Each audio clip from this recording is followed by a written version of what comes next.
The forest was sinister under the gaze of the full moon.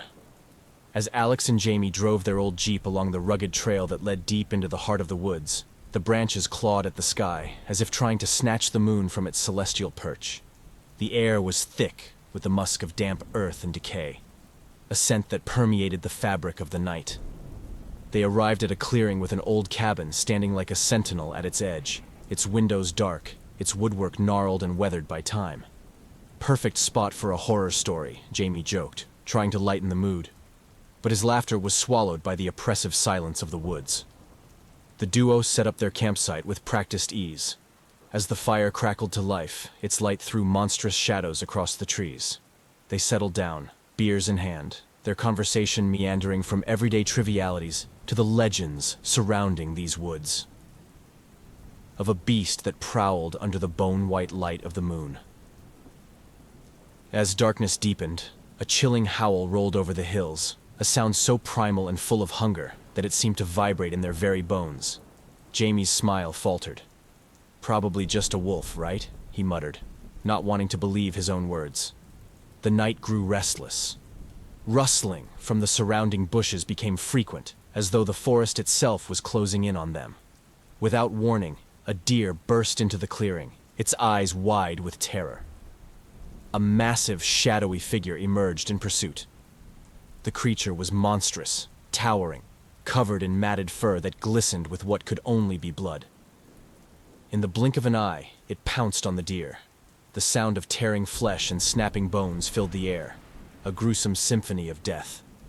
The deer's cries were pitiful and short-lived. Jamie and Alex stood frozen, the scene unfolding barely 10 feet from their campfire. The creature's eyes, glowing a fierce, unholy yellow, locked onto theirs. Blood dripped from its massive jaws, painting its chest in the deer's lifeblood. The stench of raw, fresh gore was overpowering. Then, as suddenly as it had appeared, it dragged its kill back into the woods, leaving a trail of blood-soaked leaves.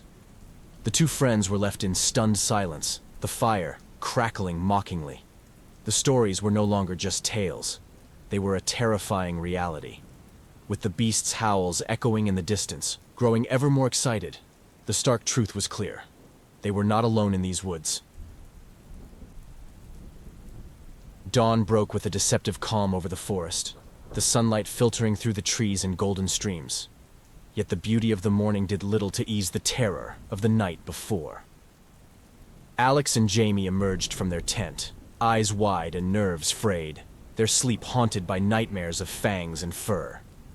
The campsite was a mess, the remnants of their hurried attempts to fortify themselves during the night scattered about. The fire had died down to mere embers, casting a weak light that could no longer protect them from what lurked in the shadows. Jamie stumbled upon the first grisly sign as he ventured near the edge of their camp. A severed limb of the deer, torn from its body with brutal force, lay discarded amongst the fallen leaves. Its flesh was ragged, the bone gnawed clean in places, a stark testament to the savagery of their nocturnal visitor. As they gathered their courage, they noticed more ominous signs. Large paw prints, each one bigger than a man's hand, pressed deep into the soft earth, leading deeper into the forest. The trees themselves bore witness to the night's horrors, their bark shredded as if by giant claws, sap oozing like blood from the wounds. The decision to leave was unspoken, but unanimous. They began to pack up hastily, their hands shaking, every rustle in the underbrush sending jolts of fear through their spines. But the forest was not done with them yet. As the sun climbed higher, a thick fog rolled in, unnatural and swift, swallowing the light and muffling sounds. Their visibility dwindled to a few feet, and the world reduced to a claustrophobic gray. The howl started again, closer this time, a cacophony of hunger and anger that seemed to surround them. They were halfway to the jeep when the werewolf struck again. It emerged from the fog like a specter, its eyes ablaze with a malevolent fire. Jamie screamed as the beast slammed into him, its claws raking across his chest, ripping through fabric and flesh with equal ease. Blood spurted in hot gushes, painting the leaves crimson as he fell to the ground, life ebbing away in a pool of his own making. Alex, in a panic, swung his backpack at the beast, a futile gesture of defiance.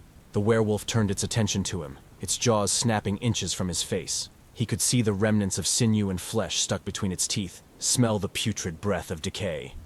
With a desperate shove, he pushed the creature back and sprinted towards the jeep, his heart pounding in his ears.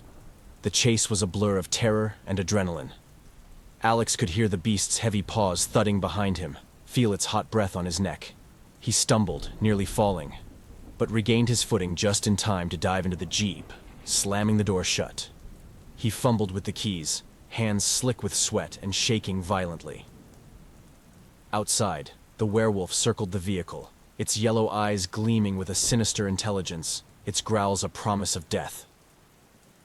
With a roar of the engine, Alex managed to drive away, leaving behind the blood-soaked earth and the lifeless body of his friend, swallowed up by the fog and the ever-watchful trees. Alex's escape was frenzied, the jeep careening wildly as he navigated the narrow, twisting paths of the forest. His mind was a tempest of horror and grief, haunted by the image of Jamie's mangled body, the brutal savagery of the attack forever imprinted in his psyche. As he drove, the forest seemed to close in around him, the trees like silent judges watching his frantic flight from death. Unable to bear the road's treacherous turns and his own spiraling thoughts, Alex finally skidded to a halt at the old cabin they had initially dismissed as merely a creepy landmark. Panting, shaking, he stumbled out of the jeep, clutching the only weapon they had thought to bring, a hefty, silver-coated axe intended more for utility than combat. The cabin was a relic, its timbers groaning with age and decay. The door creaked ominously as he pushed it open, stepping inside into a realm that smelled of mold and abandonment. The interior was dim, lit only by the slivers of light that penetrated the boarded-up windows. Alex's eyes darted around, landing on old, dusty tomes and artifacts scattered across the floor, remnants of a long-forgotten life. As he rifled through the debris, searching for anything that might aid him, his fingers brushed against a leather-bound journal, its pages yellowed with age. It was the diary of a woodsman who had lived here decades ago, chronicling the curse of the werewolf, a creature born of a blood pact gone awry, tethered to the forest, its soul twisted by the moon's cruel light. The howls grew closer, a relentless echo in the chilling wind. Alex knew it was only a matter of time before the beast would find him. He fortified the cabin as best he could, barricading the door with furniture and readying himself near the fireplace, axe in hand, his body a coiled spring of tense anticipation. Night fell like a curtain, and with it came the werewolf, its howls now a thunderous crescendo outside the walls. The creature attacked the door, its powerful body slamming against the weak timber. Wood splintered, and moonlight streamed through the growing gaps, illuminating the snarling visage of the beast as it breached the cabin. The fight was brutal and short-lived. Alex swung the axe with desperate strength, the silver blade glinting in the moon's eerie light. The metal found its mark, slicing into the werewolf's flesh with a sizzling hiss, eliciting a howl of pain from the creature. But the werewolf was relentless. It lunged, claws extended, and Alex's screams filled the cabin as they found his flesh, tearing through him as easily as paper. The struggle ended with Alex slumped against the wall, his lifeblood draining away. As his vision blurred, the werewolf advanced, its breath fetid and hot against his face. In a final act of defiance, Alex drove the axe deeper into the beast, a mutual impalement that brought a grimace of pain to the creature's features. As the life ebbed from both hunter and hunted, the werewolf's form shimmered, and before Alex's dimming eyes, it transformed. The beast's monstrous visage gave way to reveal a human underneath. Harrison, the old hermit they had briefly met upon entering the woods. His eyes, now human, held a mix of sorrow and relief as the curse lifted. His last breath a whisper of thanks. The cabin grew silent, save for the soft crackle of the dying fire. Outside, the forest seemed to sigh, a gentle rustle through the trees as the curse was broken. The moon, witness to countless cycles of horror, shone down on the cabin, its light now seeming less ominous, more a guardian than aghast, as it watched over the still and silent bodies of the last victims of its curse.